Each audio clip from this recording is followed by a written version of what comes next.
Today, we decode a peace plan that could end the Ukraine war, but only and only by ending Ukraine's independence as we know it. This is not diplomacy. This is not negotiation. This is pressure. Pressure only on Ukraine, pressure tailor-made for Russia, and pressure wrapped inside something being sold as peace. A sensational expose by the Wall Street Journal reveals that Donald Trump's proposed Ukraine peace deal has been developed with the direct assistance of the Russian regime without involving Ukraine at all. And the terms? Ukraine must quit NATO. Ukraine must ban all foreign troops. Ukraine must give up long-range weapons, and Ukraine must freeze the war along lines where Russia has already captured territory, which means giving up Ukrainian territory. And in return, Russia will promise, yes, just promise, not to attack again. A promise in writing from a regime that already tore up every agreement it ever signed with Ukraine. Let's break it down. What is Trump really proposing? Why is Russia thrilled? Why is Ukraine furious? And how is this peace plan could redraw the map of Europe without firing a single shot? Let's begin.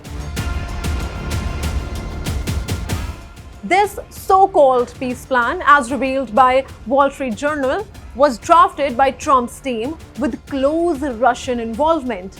It mirrors Putin's long-standing demands almost point by point. Under the peace plan, Ukraine must abandon NATO membership for years, maybe forever, a direct Russian red line. Ukraine must ban foreign troops for entering its territory even after the war. No American troops, no NATO trainers, no European security forces. Ukraine must surrender its long-range missiles, essentially neutralizing its ability to strike Russian launch points ever again. Ukraine must give up some of its territory. The Trump team says the war should be frozen in eastern Ukraine, where Russia currently occupies land after 4 years of brutal fighting. Ukraine must accept a much smaller army, a long-term Kremlin demand. And what does Russia give? A guarantee.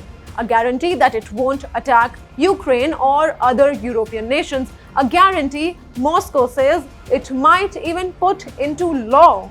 But remember, Russia signed the Budapest Memorandum in 1994, guaranteeing Ukraine's borders. It tore it apart and invaded in 2014, then violated it again in 2022, and yet again in 2023, and again in 2024, and again in 2025. So this new guarantee, Europe is not buying it. Sources say Trump wants to repeat his Gaza ceasefire model and create a multi-point plan and force both sides to accept it. But there is a major difference here. In Gaza, the US is a mediator. Here, the US, according to European officials, is aligning with Russia's wish list and ignoring Ukraine's government entirely. For Ukraine and Europe, this is not mediation, this is pressure disguised as diplomacy. Ukraine says the plan is completely unacceptable. Why? 3 reasons. 1, it forces Ukraine to give up territory. This is illegal under Ukrainian law and politically suicidal for any leader, especially Zelensky in this case. Number 2, it demands Ukraine abandon NATO, its only real security guarantee as of now without NATO or foreign troops allowed inside Ukraine. Kyiv becomes permanently vulnerable. It weakens Ukraine militarily for decades.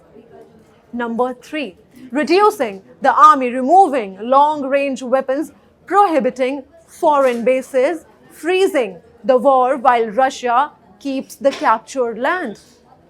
This is not peace. This is forced concession.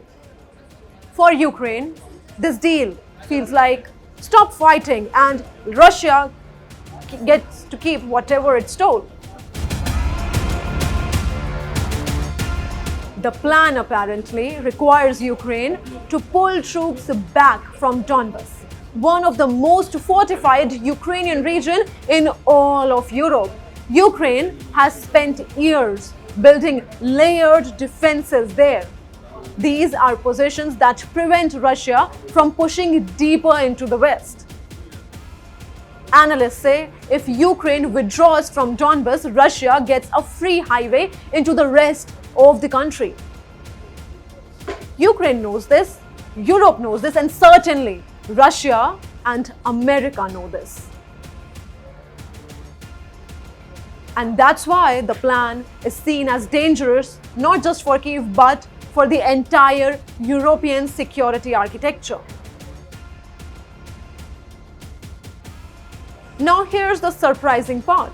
Trump officials told Wall Street Journal that they believe Ukraine will eventually cave in because Ukraine is exhausted militarily. Russia is gaining ground slowly but steadily. And this is crucial. Zelensky is weakened by corruption scandals around his inner circle. But experts say this could be a complete miscalculation. One US official said the corruption scandal actually makes it even harder for Zelensky to make concessions because it would destroy what remains of his public support inside Ukraine and the Europe. So far, every indication is that Ukraine will reject Trump's deal outright and the European Union, the governments, will back Ukraine. Perhaps the most explosive part of the Wall Street Journal report is this one. The US and Russia have already developed a peace plan without Ukraine's involvement. This plan demands Ukraine to surrender long-range weapons, give up more and more of its territory, shrink its army massively, all under the supervision of the United States as well as Russia. Trump approved this plan. Congress was not informed. Ukraine was not consulted ever. European allies were not involved at all. For Ukraine, this is nothing short of shocking, a powerful ally negotiating its future without it even being in the room. The bottom line, Trump wants a quick end to this war. Russia wants to keep its captured land, and Ukraine wants its sovereignty and borders restored. These three goals cannot coexist. And that is why this peace plan, which in reality aligns closely with Russia's demand, is already facing massive backlash. Ukraine, meanwhile, says it will never ever sign away land, especially when Russia's only promise in return is a promise. And history shows Russian promises are written in pencil. Ukrainian territory is taken in blood. So as the world reacts to Trump's proposal, one question rises above everything else. Is this a peace plan or a plan to pressure Ukraine into surrender?